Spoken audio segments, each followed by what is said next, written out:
So welcome everyone. We're going to have a discussion about Cyclone Enterprise, single source of truth. Today, like Lori said, we're going to keep it between 35, 45 minutes, but we've got a lot to go through, a lot to show. So real quick about me, I've been in the industry for quite a while. I am the director of the reality capture team here at IMAGINiT. About IMAGINiT technology, some of you know all about us, but we are dedicated to this industry, making this industry much better. We're going to help solve your problems. We're going to go through this PowerPoint pretty quickly because I want to get into the demo portion of it. But if you need any type of consulting professional services, this is what we're all about. We have a lot of reality capture services that are going to enhance your workflow, make your workflow better, and just make things generally across the board faster, more efficient. So getting into this, this is kind of our agenda. We're going to give you an intro of Cyclone Enterprise, and then we're going to spend the majority of our time doing a live demo.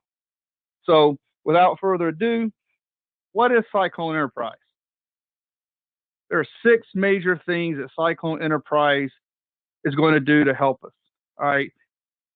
One of the first one, I put this in these kind of orders because this is how I feel this software is really going to benefit us. Centralized management. Being able to have all of our users, all of our data pull from one location. The integration. The Cyclone Enterprise software is going to integrate with all the major products. Today, we're going to focus on the majority of our focus is the Autodesk side. This works in the Hexagon products, Bentley, etc. The other pretty important thing that we're going to notice here is the secure access. We're going to talk more in depth about the security access once we go into the live presentation. Excuse me. Now, single source of truth. This is a big deal, especially in today's time where we have some folks working in the office, some folks working from home, the whole remote. How do I take just large amounts of data and be able to continue doing my job, but not have to move that data around? It's a big deal to me. The other thing is this is being able to access this data via the web and a desktop app. All right. What's nice about this is being able to have this data at my fingertips without having to require any type of installation. Okay. Now, when I say installation, I mean for downstream use. For instance, if you want a client to view the data, I don't want to have to pack it all up, send them the data, send them the installs, and have them perform that and then use that data. So the web access, desktop access, those are very, very important items to me as well. And then again, in the end, this is all powered by the Leica Jetstream software. Okay, it's built based on that. It gives me that fantastic data compression. I mean, we're seeing anywhere from 30, 40, up to 60% compression of the original size. And the important part about that is we're not losing any data.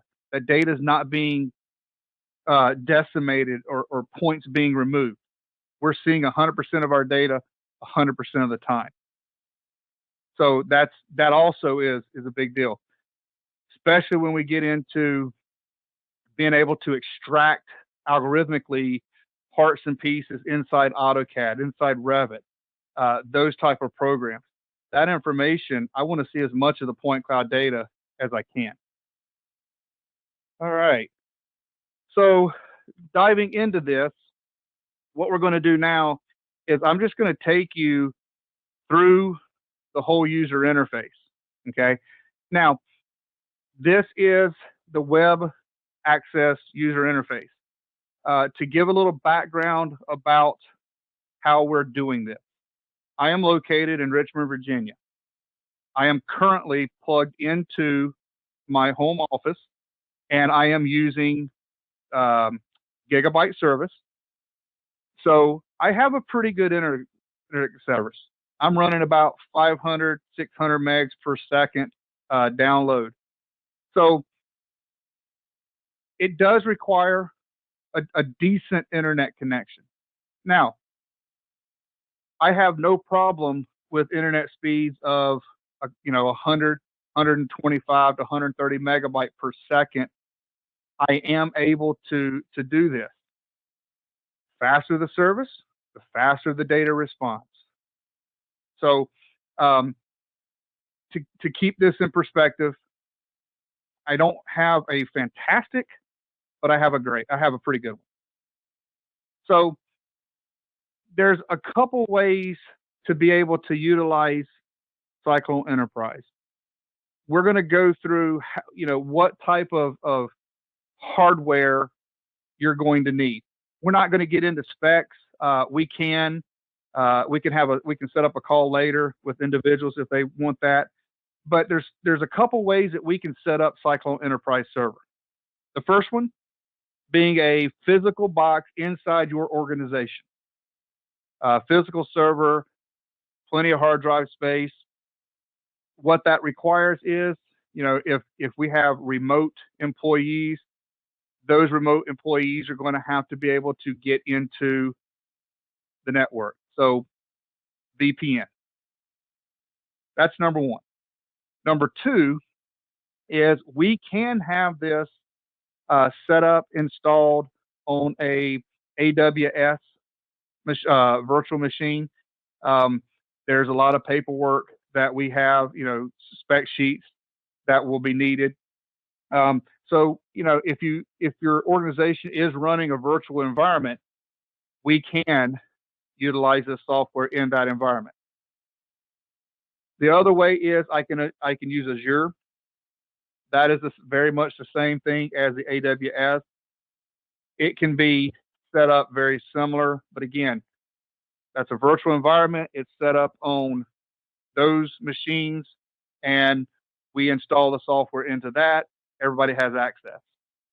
You're required to take care of your own security. So looking at this, IMAGINiT, we have ours actually installed on a physical server. Again, I am in Richmond, Virginia. Our server is in the Massachusetts area. So everything I'm doing today is being pulled from that server in the Massachusetts area. So when you first get into Cyclone Enterprise, I don't care if you use Microsoft Edge. I don't care if you use Chrome. I'm using Chrome.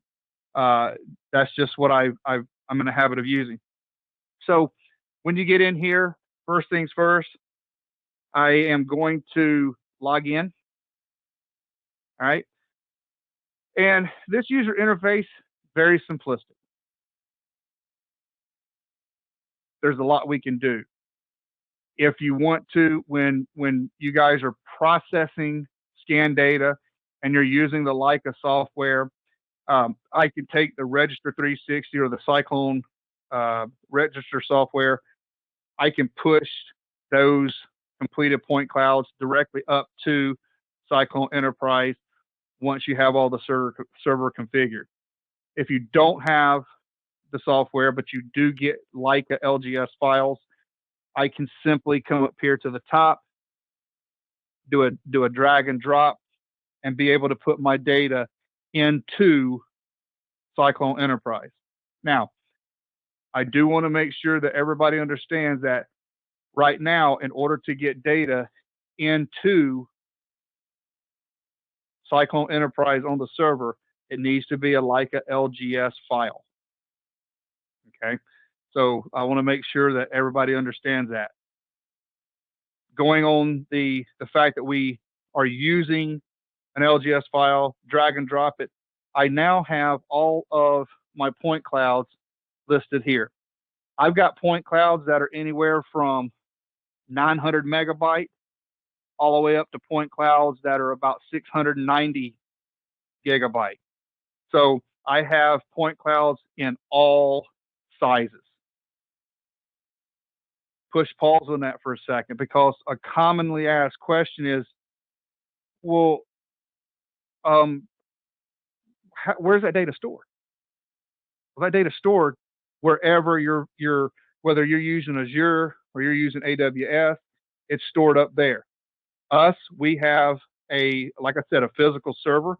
That data is stored on the server. You need hard drive space. It that's the one factor that we've got all these huge point clouds, these big data sources. I got to store them somewhere. So we have a couple 8 terabyte solid state hard drives on our server that allows us to access and put that data on there. With that said, one of the things that we can do is I see this, but Jeff, you haven't told me what we're going to do with it. Well, okay, let's take a look at this. So at any point in time, I can pick on any of these point clouds. Okay, keep in mind, I'm streaming this. So taking a look at this, when I open that point cloud, this kicks me into one of the two major tools that Cyclone Enterprise is going to do. I said earlier that it was a centralized data management location. Okay. The second is it also comes with what we call TrueView Live.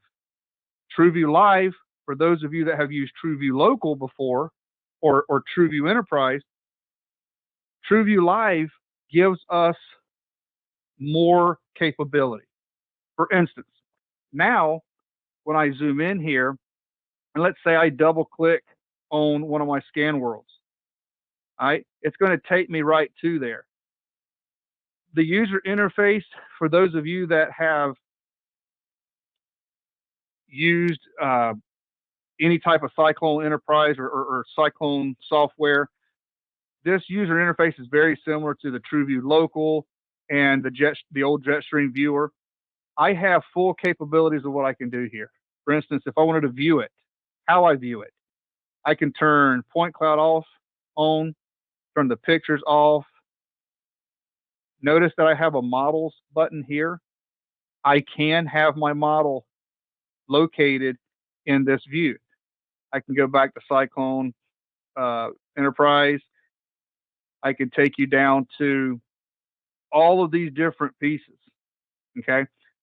Let's jump into, bear with me a second.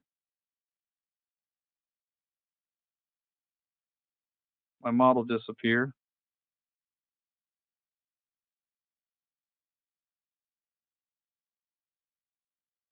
Oh, there it is. Sorry about that. So, case in point, here's the point cloud. Double click on it.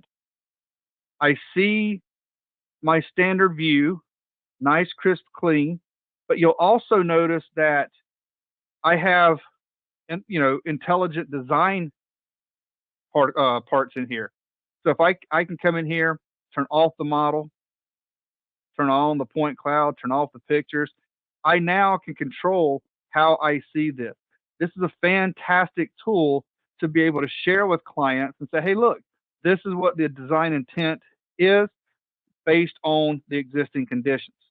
Now, the other thing that has greatly been enhanced is we're used to be set to moving to these locations. I can turn those locations off now and say, you know what, come in here, fly. I'm going to roll my mouse wheel back so I don't go too fast right off the bat. But you'll notice that it becomes kind of fuzzy, but as soon as you let off, it regenerates. It is actively updating this as we're moving. So I have now a kind of a full-time, real-time view through this, and I can get up close and personal with that information. So it's a fantastic tool in being able to see what we're doing. So, and again, I can measure, I can do various clip boxes. I'm not going to go into it too deep, but now we've taken that TrueView Enterprise and kind of rolled it into Cyclone Enterprise. Now I'm getting the best of both worlds. I'm getting the compressed data, the centralized data storage location, and I'm getting the ability to view this point cloud data in the viewer, including my new model data. Now, when I put that model data in, that all that data has to be done prior to uploading to Cyclone Enterprise. So that's where, as a power user, I would process the data, bring that into AutoCAD or Plant 3D or Revit, MicroStation, whatever you're using. Take the model, export it out, combine it with the LGS file, save it, drag and drop it up. Now I have that full 3D view. Okay, so I just looked down and I saw a question that was, where's the model stored and linked from? So that's a great question. I was actually about to dive into that. That model data is actually stored in the LGS file that was created from the original scans. We now have the ability to locally on our desktop, I'll open up the LGS file. I will import the Plant 3D model or the AutoCAD 3D model or the Revit model, whatever model you're using. I can take that data, import it into the LGS file. I have move tools inside there that are available. We typically don't have to move it because we're going to model from the existing. That makes it easier. I save the LGS file. At that point, it's simply just a drag and drop up here to Cyclone Enterprise. So they've made it very, very easy to get data into Plant 3D, back out of Plant 3D, and into Cyclone Enterprise. So that workflow, little tweak to how we do things, but it is extremely, extremely fast. Now, we've kind of talked a lot about the TrueView Live. I'm going to back out of that. And so that covers kind of that first big area of one of the added benefits of TrueView or Cyclone Enterprise. Now, what I want to look at is, what does that do for me? All right, Jeff, you say it's centralized storage. Yes, it is. If I switch over here, I'm going to open up Revit, and I am simply going to, I already have a project open. There's really nothing in here. I closed out of the point cloud. The new way of bringing that point cloud in was, originally we said we could bring in the LGS file. I'm going to bring that from my local, bring it in, start working with it. I can now come in here and say, instead of doing that, I'm going to connect to my Cyclone Enterprise. So now when I do this, it's going to ask me to log in. I've already logged in, but now I can sit here and choose which point cloud I want to bring in. So I'll just grab this one real quick. I'll pick, and you'll notice that it's for streaming this 6 gig point cloud data over the internet, it's still pretty fast. I can go to top view, and I'm not going to go in and recreate this, but let's say I wanted to create just a couple clips for conversation's sake. You'll notice that as I do this, there's really not any major regeneration time. The bigger the point cloud, yes, it will take a little bit longer to regenerate, but it's not anything that is concerning to me. I told myself I wasn't going to do this, but I just, to prove my point, I want to go in here, go into my Cyclone Enterprise, and I'm going to show you realistically what a large point cloud is going to look like. Again, this is 690 some odd gigs. So, oops, let me click on that. So, you know, let's take a look at this. All right. So again, about 690 something gigs. So you can see it updating. All right. That's still less than 15, 20 seconds to bring that large of a point cloud in.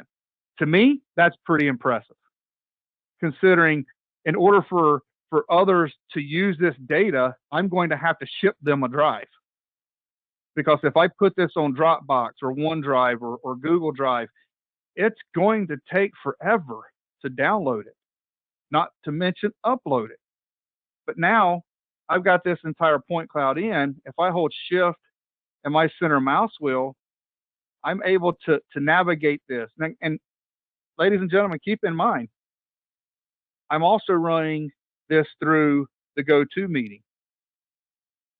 So, being able to come in here, go to a top view, and very, very quickly start doing slices. Let's see, doing slices through the building. Let's just go here and here.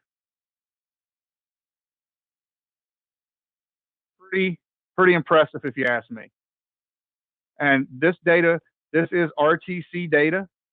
So there's about 2,900 scans. Very, very efficiently bringing that in. Now, we've seen it come down. So we've talked about the TrueView aspect. We've talked about kind of the Jetstream aspect. That's the two major components of that make up Cyclone Enterprise. There's a lot of things that we can do from a management standpoint about controlling who can see what, who can use what, etc.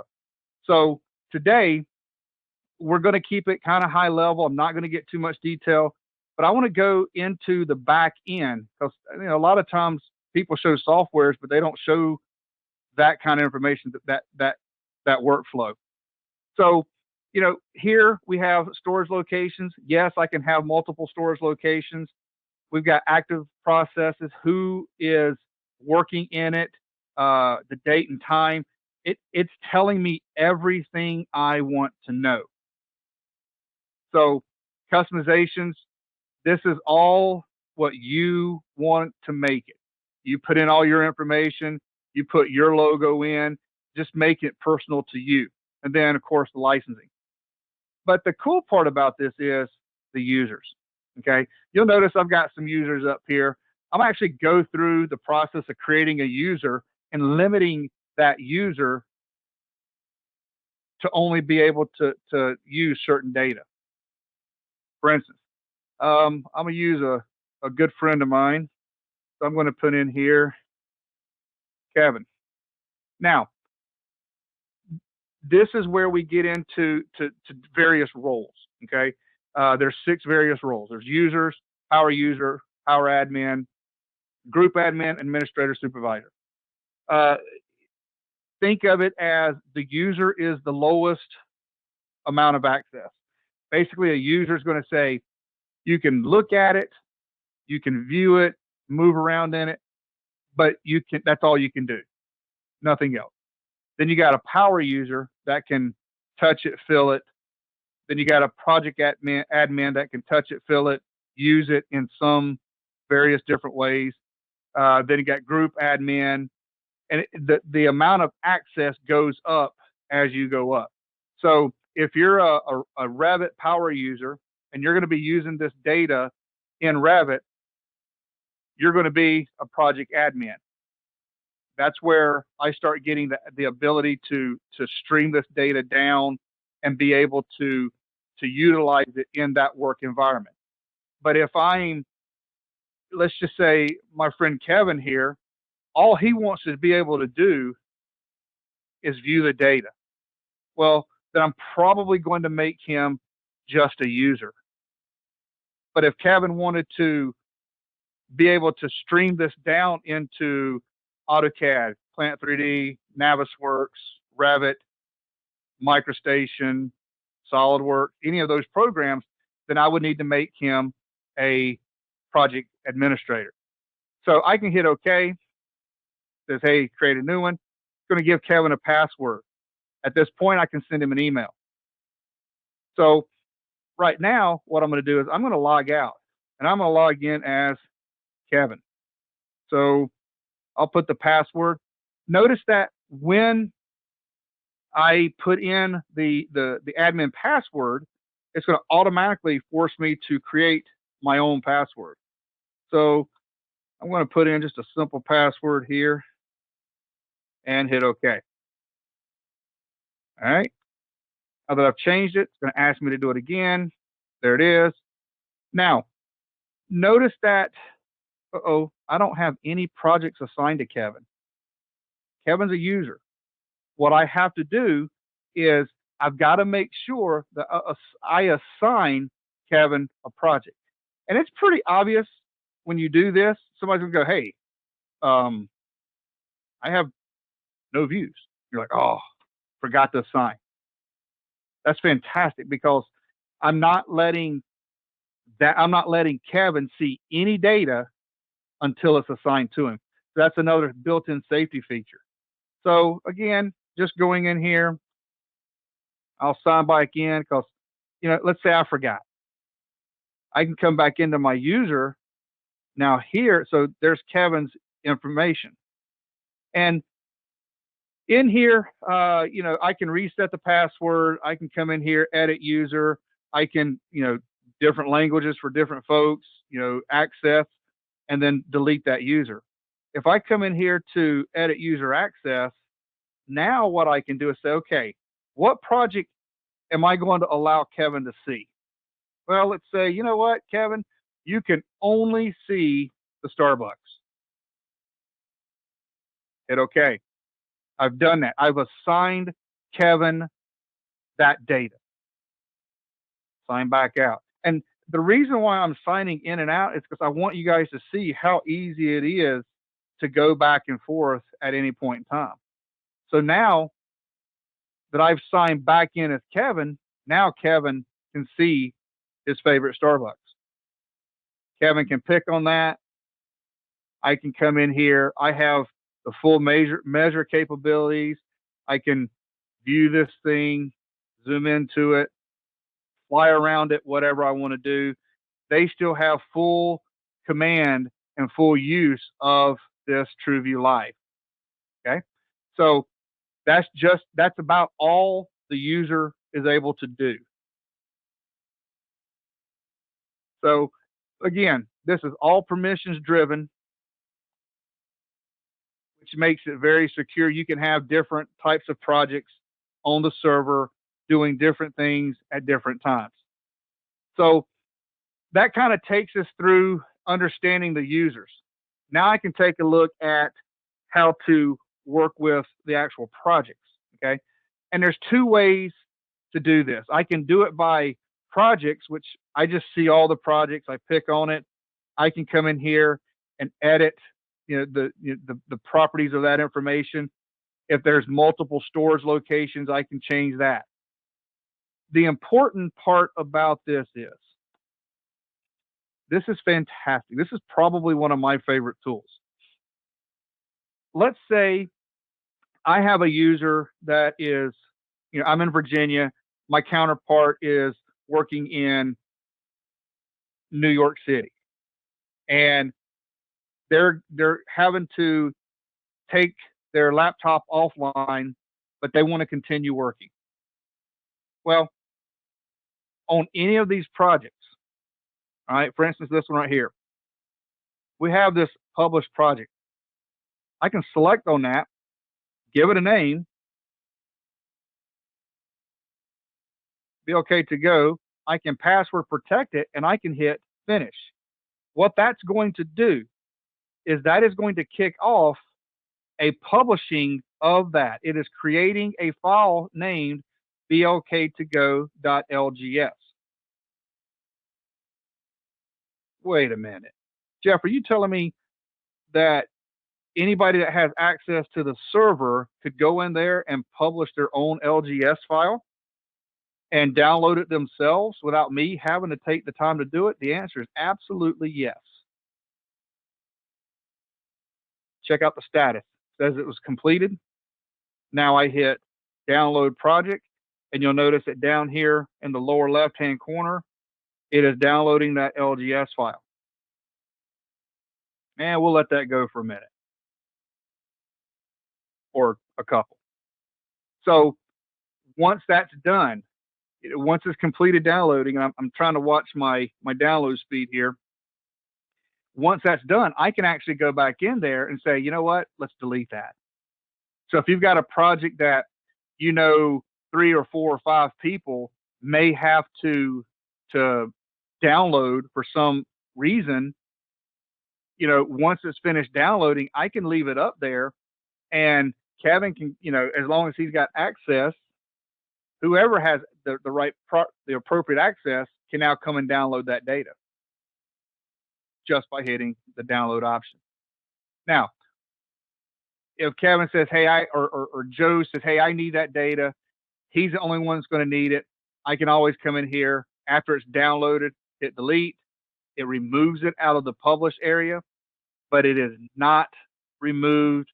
Actually, let me go here. It is actually not removed from my project. This data will never be deleted unless it's deleted by the admin. Makes it very simple. Central repository. Everything's here. We're good to go. Now, if you're like me, I can't stand things to just be thrown in and not organized. I try to be very organized. What's nice is I can create groups. So you'll notice that I have 5 main groups with a default group, so technically 6. I can take and assign any point cloud to any of these groups. By default, you can have 10 groups in Cyclone Register. If you want more, there is an additional fee that Leica charges. It's minimal, but they add an additional 10 groups. So keep that in mind. We haven't seen that too many folks that have implemented this are using a lot of groups, but just know that it is available. So, just basically coming back to a project and picking on a client, I can come in here and modify that. There's the information, change the password protected, change who can use it, who can't use it. So it's very, very simple to use. We have found that this has solved a lot of issues with sharing point cloud data simply because one location, everybody can pull from it. So, and then again, we talked a little bit about the server. I'm not going to get it too much. It's just different ways of seeing the data. Now, once you're done, I can go back to my projects. Up here at the top, you say, Jeff, you created those groups, but you didn't show us how to use them. Oh, come here. I can toggle groups. I can minimize groups.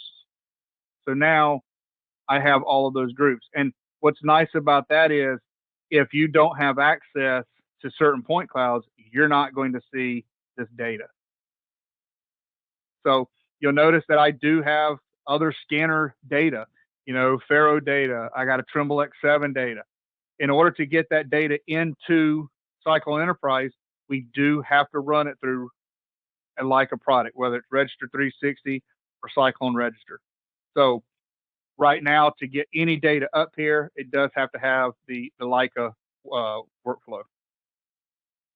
So with that said, that takes us from talking about the install, how it's set up, on what type of machines, to setting up, showing the server, putting in users, streaming that data down into Revit. Streaming it into AutoCAD is exactly the same. It's just a different software. So with that said, we'll jump back over to the PowerPoint and let's open the floor for questions.